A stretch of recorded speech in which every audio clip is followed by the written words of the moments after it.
کوئی تعویذ نہیں دے سکتا ہے، تمہارے گھر میں مال و دولت کے دروازے نہیں کھول سکتا ہے، تمہیں گھر میں خیر و برکت کا کوئی تعویذ نہیں دے سکتا ہے۔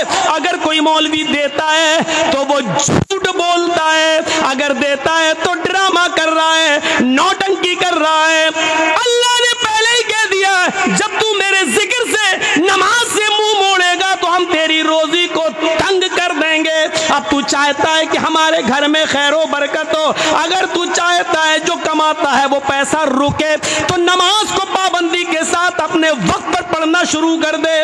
جب تو اللہ کے ذکر کا خیال رکھے گا، نماز کا خیال رکھے گا تو تیری روزی میں تنگی نہیں آئے گی، تیری روزی میں برکت ہوگی۔ یہ علاج بتایا ہے اللہ تبارک و تعالیٰ نے روزی میں برکت کا۔ جا رہے ہو کٹھ ملوں کے پاس، یہ تمہیں کیا دیں گے؟ جو خود 5-6 ہزار روپے مہینے پہ بیچارے نماز پڑھانے والے، وہ آپ سے اور لے لیں گے 100 روپے دو، ہم نے تمہیں تعویذ دیا ہے، 51 روپے دو، 101 روپیہ دو، ہم نے تمہیں اتنا اچھا اتنی محنت کر کے تعویذ بنایا۔ ان کا تو روزی روٹی اسی پہ چلی رہی ہے، وہ تمہارے گھر میں روزی اور روٹی کے دروازے کیا کھولیں گے؟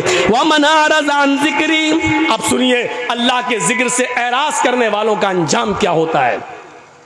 نماز کو نماز کے وقت پہ نہ پڑھنے والوں کا انجام کیا ہوتا ہے وہ بھی سن لیجئے۔ سن 1995 کی بات ہے، 1995 کی تقریباً، سنیے گا غور سے، یہ واقعہ ہمارے اور آپ کے دلوں کو جھنجھوڑ دے گا۔ یہ بات کب کی ہے؟ سن 1995 کی، 1995، 21 سال یہ 5 وہ، تقریباً 26 سال پرانا واقعہ میں بتا رہا ہوں۔ سنیے، غازی آباد سے بائی روڈ کی بات کر رہا ہوں، بائی روڈ، جب آپ لکھنؤ سے کٹتے ہوئے بریلی ہوتے ہوئے مراد آباد ہوتے ہوئے جب آپ غازی آباد جائیں گے، اور غازی آباد سے جو سڑک دلی کی طرف گئی ہے، بیچ میں ایک ایریا ہے، گاؤں ہے، اس کا نام ہے لونی، مشہور جگہ ہے لونی، مسلمانوں کی بستی ہے، کافی مسلمان اس میں رہتے ہیں، اور بہت امیر اور پیسے والے لوگوں کی بستی۔ اس بستی میں لونی کے اندر 2 سگے بھائیوں کی شادی ہونا تھی، دونوں سگے بھائیوں کی شادی، اور جس گاؤں میں بارات جانا تھی وہ ایک ہی گاؤں ہے، ایک ہی گاؤں میں، لڑکیاں الگ الگ تھیں لیکن بارات ایک ہی گاؤں میں جانا تھی۔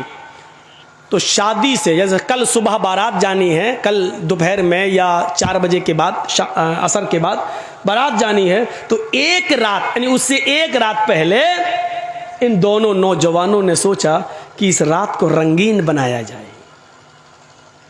کھیل تماشا کیا جائے۔ تو یہ دونوں نوجوان دلی سے کچھ طوائفوں کو لے کے آئے۔ اب طوائف تو نہیں بتانا پڑے گی، وہ تو سمجھتے ہی ہے۔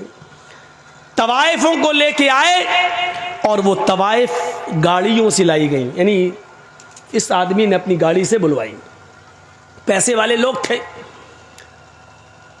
عشاء کی نماز، اذان کے بعد، نماز کے بعد دور چلتا ہے شراب کا، دور چلتا ہے ناچ اور گانے کا۔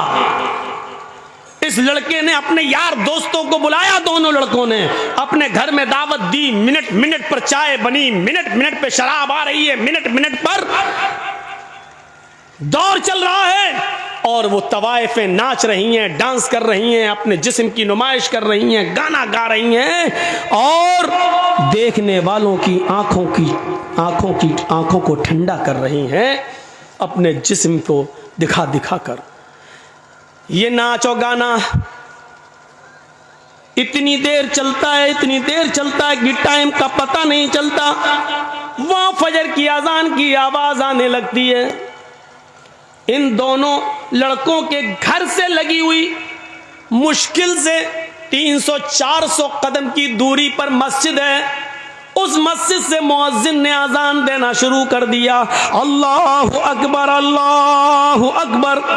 یہ فجر کی نماز کا وقت ہے، یہ وہ وقت ہے کہ چڑیاں بھی اپنے گھونسلوں میں اس وقت بیدار ہو جاتی ہیں، اور چہچہا کر چی چی بولتے ہوئے اپنے رب کی تسبیح بیان کرتی ہیں۔ یسبح للہ ما فی السماوات و ما فی الارض۔